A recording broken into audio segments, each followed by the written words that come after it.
The most important truths that God is highlighting for me in this season, and hopefully this is what Dutch, Chuck, and others are hearing, is I've always heard about it's funny, I've heard about alignments in the past, and I always believed alignments were important, but man, it's never more important than in a season of transition, because if you're coming out of something and into something, then it's like a trapeze.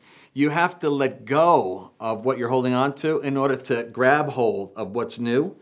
And you have to be in alignment with the window and that other trapeze. So there's something about being in a sensitivity to the fact that there's new relationships that God is forming. There's old relationships that God's upgrading.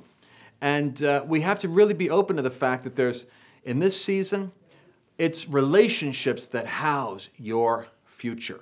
It's not up, we'd love to be autonomous, but I'll tell you something. Joseph's storehouse that he built for Pharaoh, the storehouse is a relational structure. It's the body of Christ and the key relationships that God puts in your life that are going to house and contain the blessing for the next season.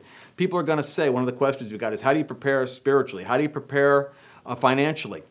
Well, there has to be as many answers to that question financially as there are people and economies and circumstances. But one thing is certain.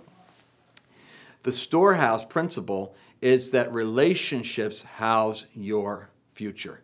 Therefore, what you want to do is honor the relationships God gives you. And if there's one big caution that the Lord's dealing with me about, and it's so big, it's learning how to hear His voice and enjoy His presence, this watchman thing, this getting into the presence of God and enjoying the secret place as the secret to your success. That David went into the secret place not as a discipline or because he needed to pray for the nation. He went into the secret place because it was the place of refreshing, revitalizing, and strategy.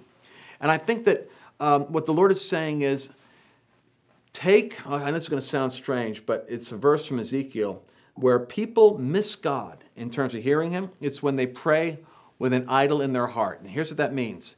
If you're too opinionated about how you think things ought to go or how the future ought to be, then your prayers and even your hearing of God are filtered through that idolatry of an idea.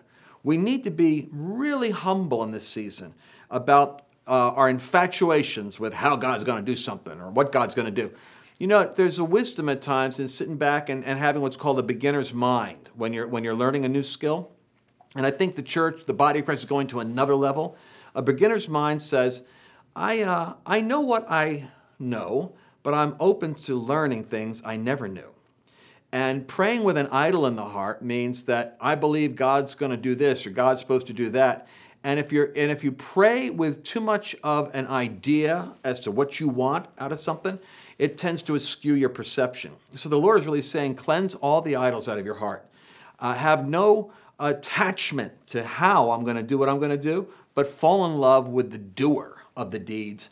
And I'm going to show you new ways I'm moving that you haven't understood before. So I'm really learning how to be careful about what I'm holding too much in my own heart as what I want or what I think God ought to do, and realizing that every time I miss God, it's because I was praying with the wrong focus. So I'm just learning to suspend it. And that's my big answer for everything.